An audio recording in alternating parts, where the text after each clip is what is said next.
What's going on? It's your boy Sermon at Sermon's Domain on Twitter.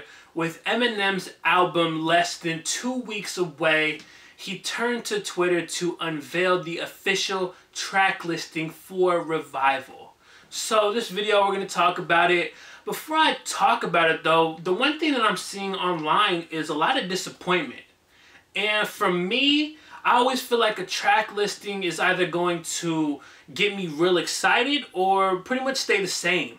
I've never looked at a track list and felt like, damn, this is going to be a disappointing album. Even if it's like a bunch of guest features that I don't like, I'm like, okay, well, maybe they showed out. Maybe they did a good job. And so that's the feeling that I'm getting with Revival's track listing. So the album is going to be 19 songs. And most of the guest features are from pop and R&B singers. You got your standard Beyonce, who's featured on Walk on Water. You have Pink on a record called Need Me. You got Alicia Keys, which is a surprising entry on Like Me. And I think the most like out of the box guest feature, the one that nobody would ever suspect would happen, is Kehlani. She's on a record called Nowhere Fast. And I like that Eminem is not just working with people that he's worked with in the past or like the most popular singers like in any genre. No, he's actually going and working with like a new popular singer like Kehlani. And I think that is either going to result in a good song or a bad song with like any collaboration. But you have to respect the fact that Eminem is doing something different. I didn't even mention the guest feature that I'm most excited for, Ed Sheeran. He's on a record called River. I know a lot of hip-hop fans don't really like Ed Sheeran, but I felt like his album Divide was one of my favorites of the year. Like, I played the hell out of that album. Perfect is like the anthem for me.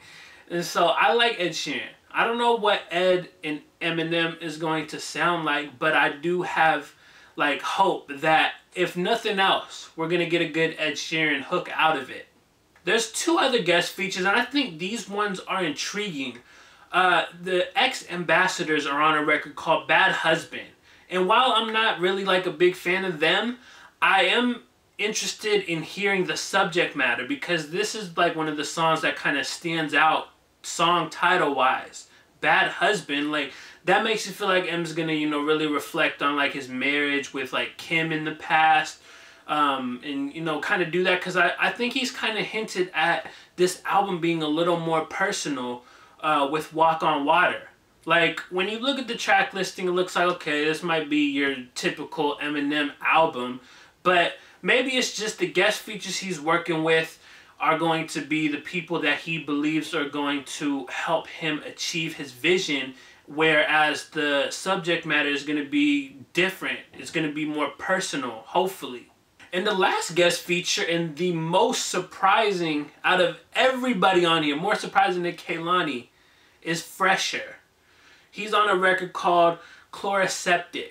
Now, if you don't know who Phresher is, I wouldn't fault you because he's not necessarily a big name. He had a hit. He's from New York. He's had a hit record called Wait a Minute, and the remix features 50 Cent.